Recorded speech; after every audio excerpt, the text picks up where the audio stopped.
So we're at the Applied Sciences group at in the E&D division, and I'm talking to Dan. And tell me, what do you do here? So my job is to come up with ideas for new products that are plausible for E&D and Yeah. sometimes outside of E&D in the company. Um, and this particular project came out of a collaboration between my team and Microsoft Research. So this is the Mouse 2.0 project. It That's right. got quite a bit of buzz on the Yeah, internet. yeah, that was fun. Yeah. And tell me, what's the idea behind this? Um, so the big idea is basically is to start out with a input device that is very familiar to basically anybody who uses a computer, Yeah. but that we may have sort of lost sight of the virtues of. So as you know, as newer and sort of maybe more exotic things have come along. So the fact that I can sort of sit here comfortably in my computer, make a very small little motion, cover 2, 3 screens, and then point with great precision and do it with low cost and great ergonomics. So it's really a great device. We sort of starting from that point, what can we do to expand the expressive range of that device? What can we do to let you do more with the mouse while keeping it natural and intuitive? So that's the kind of core idea. Hang on to the core mouse virtues and then grow the expressive range. So we saw 5 different devices recently. How many more did you guys come up with?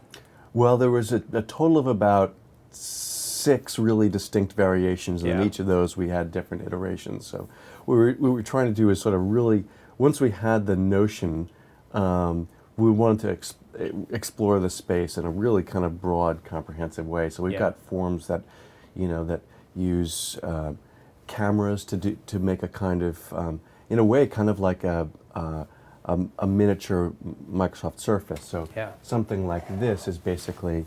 So it's got the infrared camera in it. It's got so you the- could use a bubble tag. You could.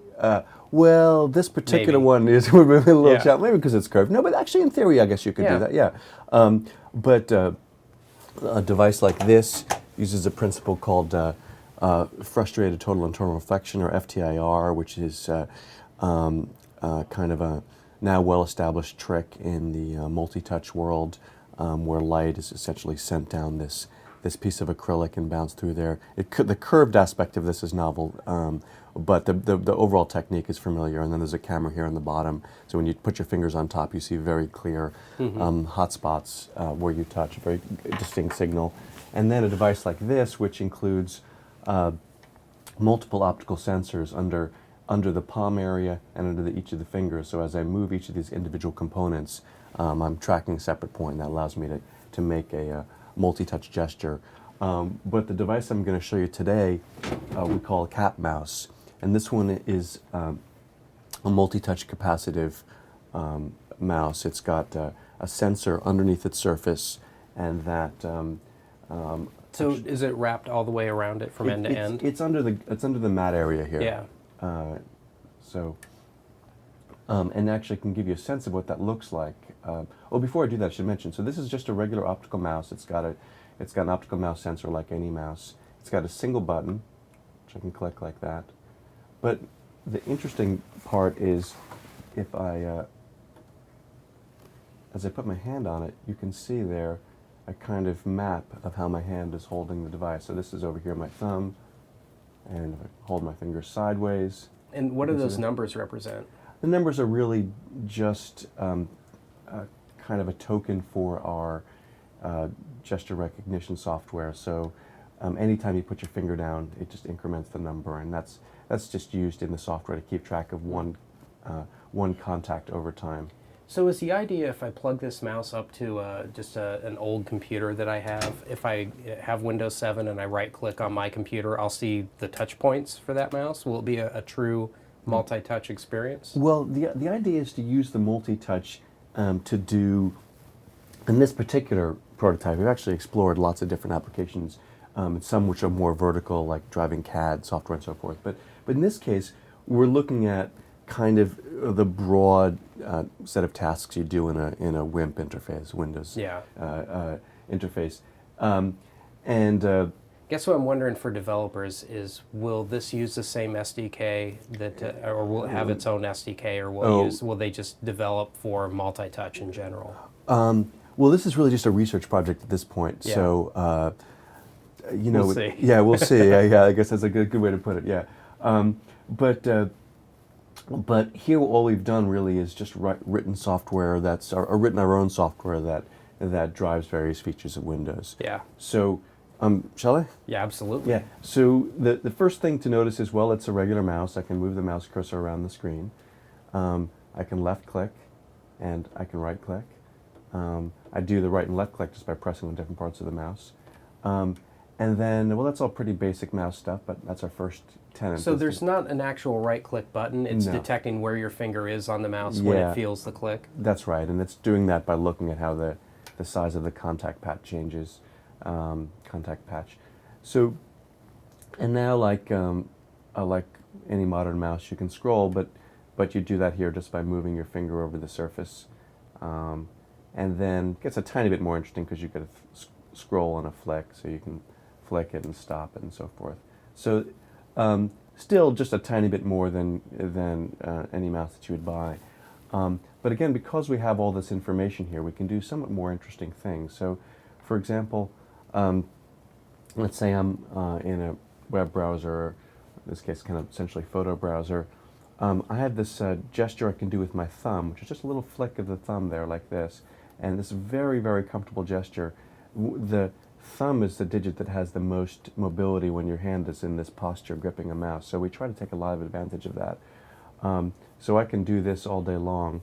And again, that's a kind of one of our core virtues is we want to have an experience which is sort of consonant with overall mouse experience, great ergonomics, and so forth. So that's one gesture, and we don't think that it makes sense to ask people to remember lots of different gestures. Yeah. So we want to use those same gestures in lots of different places. So we have a little bit of context dependence. So here, I can flick do that same flick gesture over title bar, and I get this Windows dock feature. Very for cool. example. Yeah. And then because it's a multi-touch demo, you always have to show that.